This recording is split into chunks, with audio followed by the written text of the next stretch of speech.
Halo, perkenalkan kami dari kelompok 8, kelas 9B SMP Regina Paci Surakarta dengan anggota kelompok.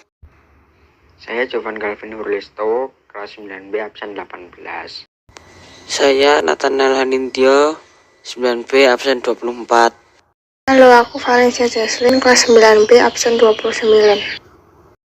Nama saya Yulinda Sofina Asem, kelas 9B absen 32 sebagai koordinator kelompok.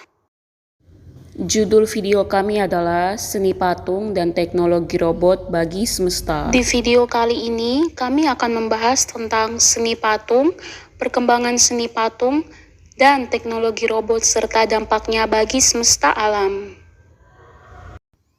Tahukah kalian bahwa Indonesia memiliki berbagai macam patung yang memiliki karakteristik tersendiri di dalamnya?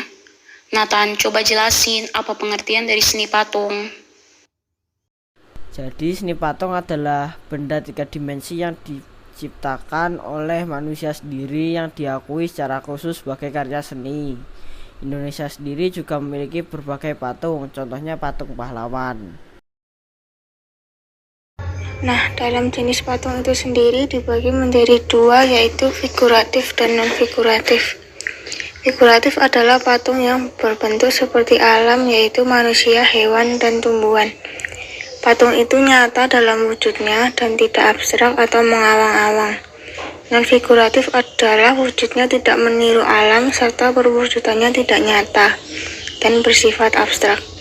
Patung pahlawan sendiri masuk ke dalam jenis figuratif. Alasannya karena bentuk patung pahlawan itu wujudnya nyata, berupa manusia dan tidak abstrak wujudnya. Oh iya, juga dalam fungsinya berdasarkan materi patung pahlawan atau monumen sendiri berfungsi untuk sebagai monumen yang dibuat untuk mengenang jasa tokoh atau kelompok tertentu. Seperti sosok pahlawan atau memperingati peristiwa sejarah. Namun, sekarang perkembangan teknologi ini bukan patung saja yang diciptakan menyerupai manusia, namun robotnya pun juga dengan menggunakan teknologi canggih. Ya betul, sekarang ini semesta kita semakin maju, perkembangan dunia bidang teknologi semakin berkembang pesat dengan munculnya berbagai robot yang membantu manusia dalam semesta modern ini.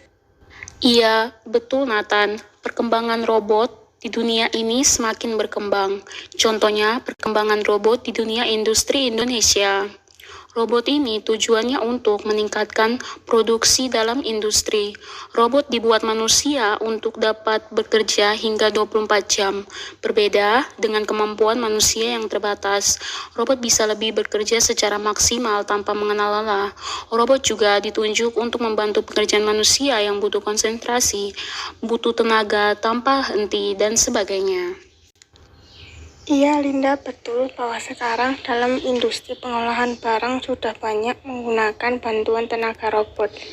Robot ini sangat menguntungkan bagi perusahaan karena waktu produksi menjadi lebih singkat dan barang yang dihasilkan lebih banyak dari biasanya dan kualitasnya terjamin. Juga menggunakan robot tidak mengeluarkan uang yang begitu banyak untuk membayar tenaga kerja. Ini membuat perusahaan untung menjadi lebih banyak.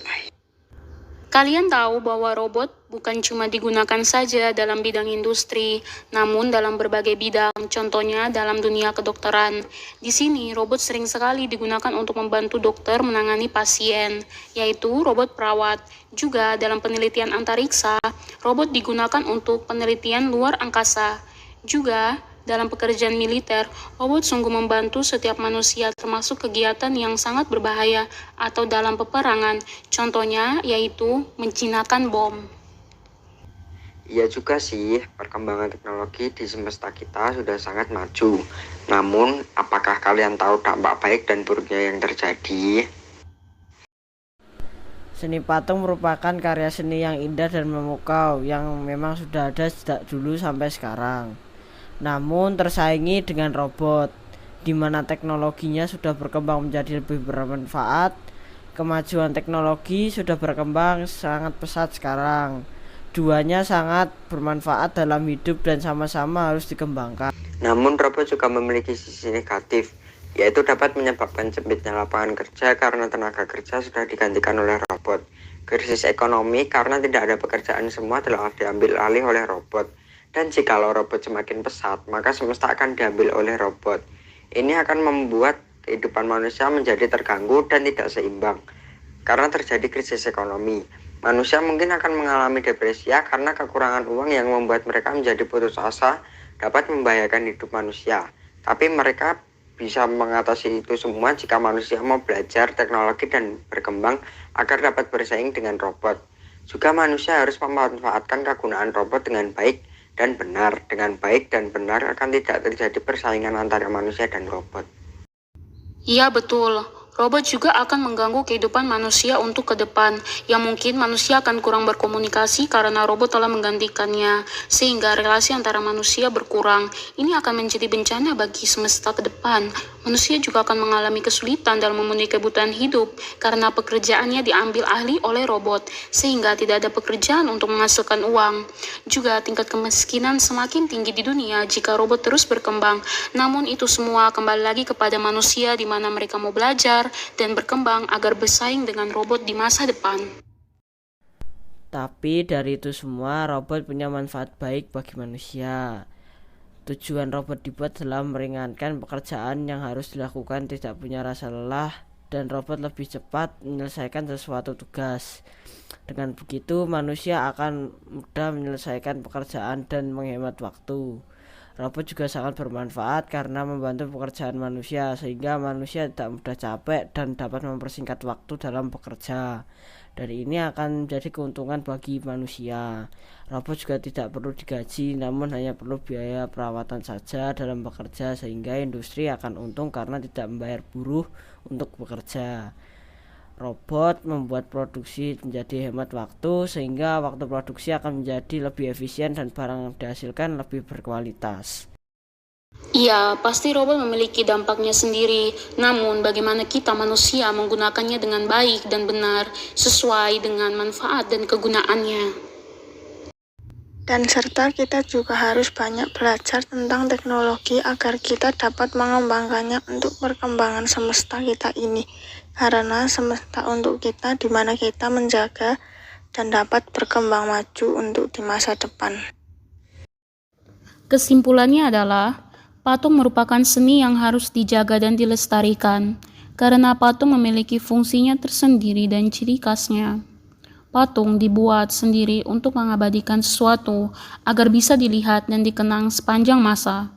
Di sisi lain, patung juga ada yang mendampingi, yaitu robot. Teknologi robot memang memberikan manfaat-manfaat yang begitu besar bagi manusia. Namun, di sisi lain, teknologi robot yang dibentuk tersebut dapat berbalik seperti sebuah bumerang, terdampak buruk bagi kehidupan manusia. Ketika manusia tidak bijaksana dalam merancang, membentuk, dan menggunakannya, alur teknologi bagaikan anak panah yang meleset cepat yang belum menentukan sasaran, akhirnya tergantung pada sang pemanah untuk mengarahkannya sehingga tepat mengenai sasaran. Semoga informasi pada video yang kami berikan ini bermanfaat bagi kalian semua. Jangan lupa beri kami dukungan dengan cara like, komen, serta share ke sosial media yang kalian punya.